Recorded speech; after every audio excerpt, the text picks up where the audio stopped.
Một ổ rau câu 3D như thế này là 6 lít nước, khuôn tròn 30 cm. Mình nấu nửa khuôn là 3 lít nước. Dùng nước lọc để nấu cái phần đế thiệt là trong, mình làm bông mới nổi lên. Dùng rau câu Singapore hoặc là rau câu Hoàng Yến ở Việt Nam. Các bạn nào ở bên nước ngoài mình dùng rau câu Singapore nha.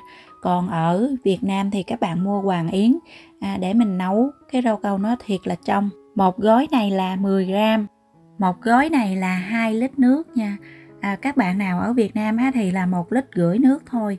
Nhưng mà ở Canada thì mình dùng là 2 lít nước cho một gói này 10 gram. Thêm nửa gói nữa là 1 muỗng cà phê. Tổng cộng cái lượng rau câu cho 3 lít nước là 15 gram. Quậy lên cho cái rau câu nó đều rồi mình để ngâm 30 phút nha. Sau đó bắt lên bếp nấu với lửa khoảng số 6, số 7 cho cái rau câu nó sôi bùng lên và mình vớt bọt. Mình nấu kỹ thì cái rau câu nó ít bị chảy nước.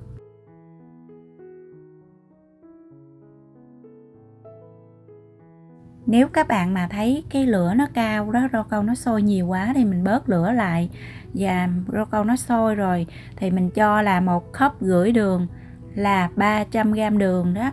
Thì mình cho sau cùng nha. Chừng nào mà cái rau câu á mình thấy nó tan đều rồi, được rồi đó, chuẩn bị nhắc xuống á, mình mới cho đường vào. Đó, cái nước rau câu này nó trong veo luôn. Nó trong y như là nước vậy. Để đảm bảo rằng cái rau câu nó thiệt là trong thì mình vắt khoảng 1 muỗng cà phê nước cốt chanh để cho nó sôi bùng lên. Khi mình cho chanh vào đó thì cái rau câu á, nó sôi bùng lên như thế này, rất là nhiều bọt luôn. Và mình vớt sạch cái bọt này thì sẽ làm cho cái rau câu mình nó trong hơn rất là nhiều. Khi mà có chanh á, thì cái rau câu á, nó có cái mùi thơm hơn là mình không có chanh. Đó, nó sôi bùng lên như vậy thì mình vớt bọt cho sạch hết luôn. Vớt đến khi nào mà hết bọt là mình tắt lửa. Dùng cái rây hoặc là miếng vải để mình lượt lại. Lúc nào mình nấu rau câu 3D thì cũng phải lượt lại như thế này để cho cái lợn cợn á, nó không có lọt ở dưới cái khuôn của mình. Vớt bỏ tất cả những cái bọt nó đã nổi trên mặt. Mình để cho thiệt là nguội luôn, 4-5 tiếng đồng hồ thì cái rau câu này nó thiệt là nguội rồi mình mới bắt bông được. Đối với khuôn rau câu lớn mình cần bắt nhiều bông, cho nên mình nấu 1 lít sữa Hormel. Ở Canada là sữa 3.25% đó các bạn. Thì một gói rau câu dẻo hiệu nào cũng được. Cùng là một loại rau câu dẻo nhưng mà mỗi cái nhãn hiệu đó đều có một cái độ sánh, độ đặc khác nhau. Cho nên cái lượng nước, lượng chất lỏng đó mình cũng có thể thay đổi theo nha. Đầu tiên là mình cho một gói, một lát nữa mà mình nấu mà thấy nó đặc quá thì cho thêm một chút nước nữa. Quậy lên rồi để khoảng 15 phút. Sẵn đây mình ngâm luôn cái rau câu để một lát nếu mình đổ cốt bánh. 1,5 lít nước với 1 gói rưỡi bột rau câu dẻo. Thêm 1 muỗng cà phê bột rau câu dẻo nữa là 1 gói rưỡi. Cho 3 muỗng rưỡi bột rau câu giòn. Lưu ý khi cho rau câu đó thì mình cho rau câu dẻo trước rồi mới cho rau câu giòn sau.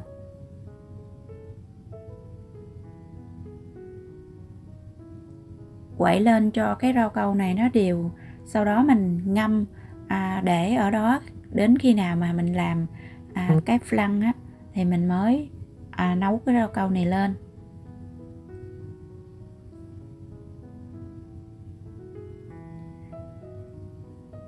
Bây giờ mình đi nấu cái phần sữa để bắt bông nha.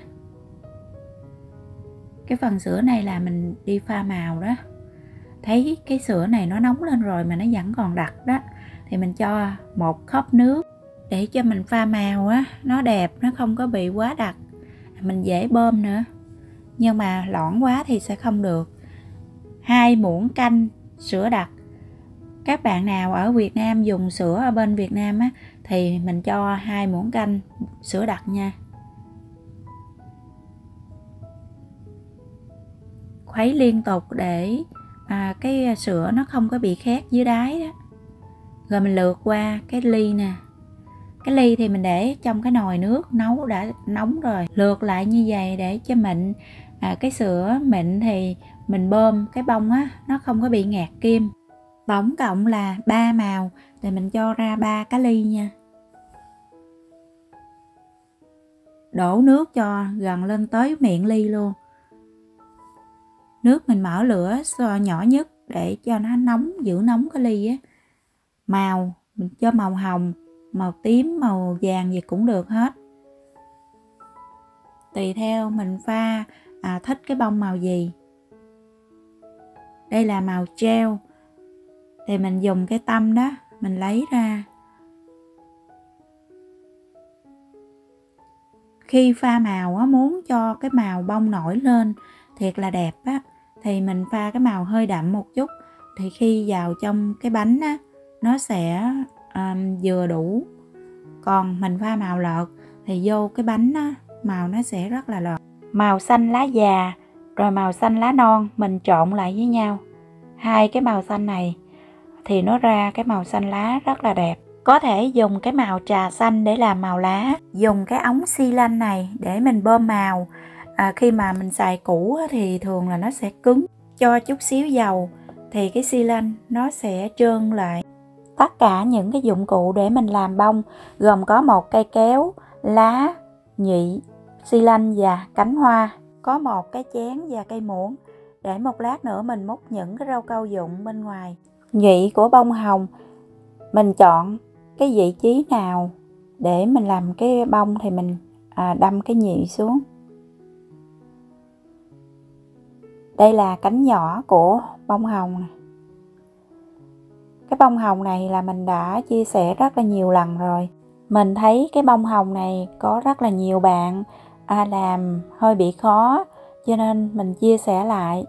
Cùng là một kim bông hồng, nhưng mà mình có thể bắt theo cái bông mà mình thích nha. Các bạn bắt theo cái bông hồng kiểu nào cũng được hết. Có thể là mình đâm kim xuống rồi mình kéo một vòng cũng được luôn.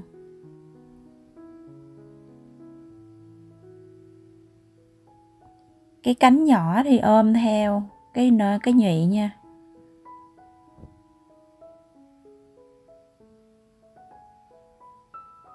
Với cái khuôn lớn này thì làm rất là nhiều bông luôn. Với một cái tâm lý thường là mình thích một cái rau câu mà nó có nhiều bông hơn là mình làm lá. Thì bông càng nhiều thì mình thấy càng thích hơn. Bộ kim bông hồng là khó bắt bông nhất luôn. Cánh này nó bè ra, cái bảng nó dẹp đó, cho nên khó đâm xuống. Đây là cánh lớn của hoa hồng.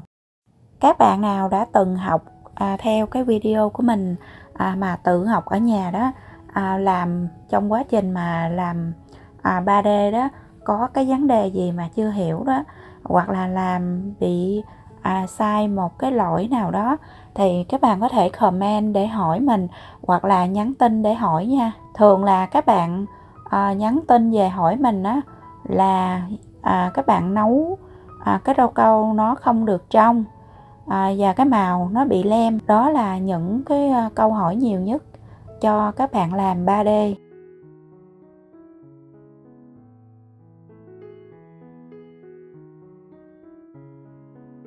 Có những cái bông nhỏ kế bên, cái khuôn này rất là lớn, có thể làm từ 8 tới 10 cái bông. Trước mắt khi mình nhìn cái rau câu 3D đó là mình thích có nhiều bông hơn. Và bên cạnh đó khi mình ăn đó thì mình thích cái cốt bánh nó thiệt là ngon, béo và có nhiều vị ở trong đó càng ngon, nhưng mà phải ít ngọt một chút.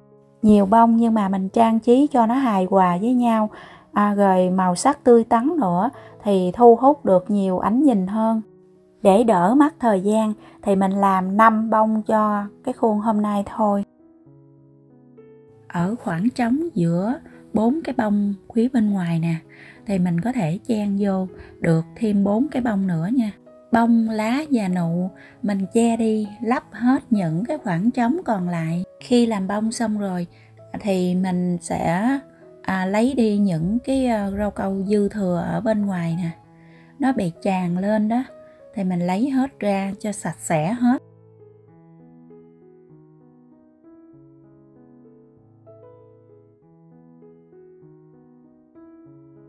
Xong cái phần bông rồi, bây giờ mình đi nấu cốt bánh.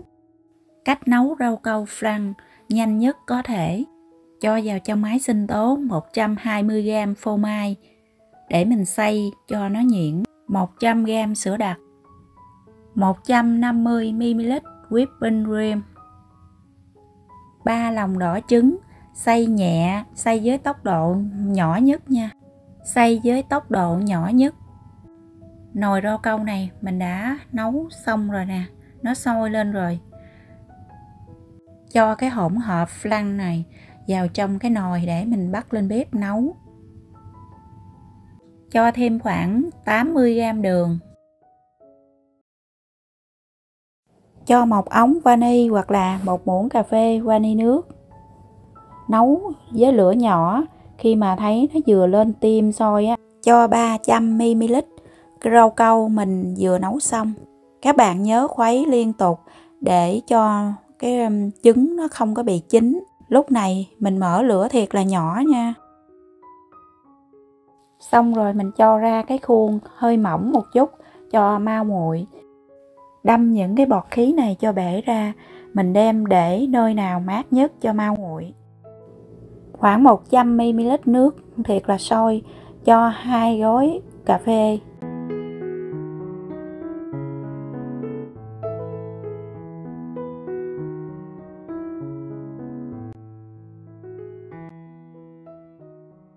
Cho vào trong nồi rau câu này là 300g đường. Các bạn áp dụng cái cách làm này, nhưng mà những cái nguyên liệu đó mình có thể phân chia nhỏ ra nếu như các bạn làm cái bánh nhỏ nha.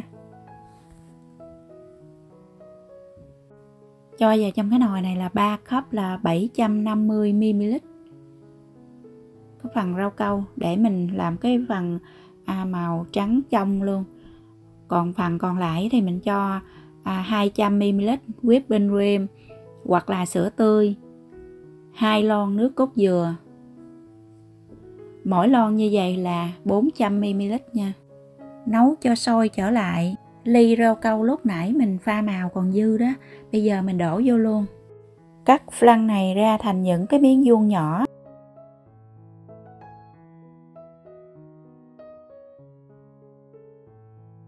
Mình chia cái phần màu trắng nước cốt dừa đó, phân nửa cho cái nồi cà phê nha.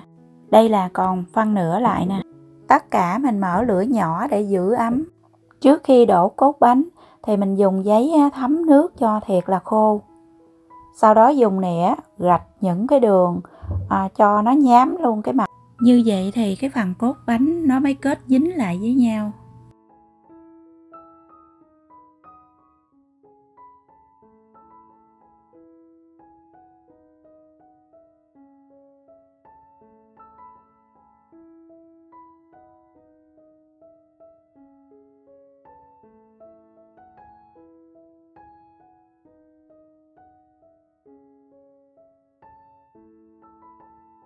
Đổ cho hết tất cả những cái phần rau câu còn lại để cho thiệt là nguội, cho vào trong tủ mát. Cái bánh lúc này là đã mát lạnh rồi. Wow, cái màu tươi quá chừng luôn nè, đẹp lung linh luôn. Các bạn có thể làm những cái bông khác, thí dụ như bông cúc, bông cẩm chướng, bông mẫu đơn hay là bông sen. Có kim gì thì mình làm bông đó thôi.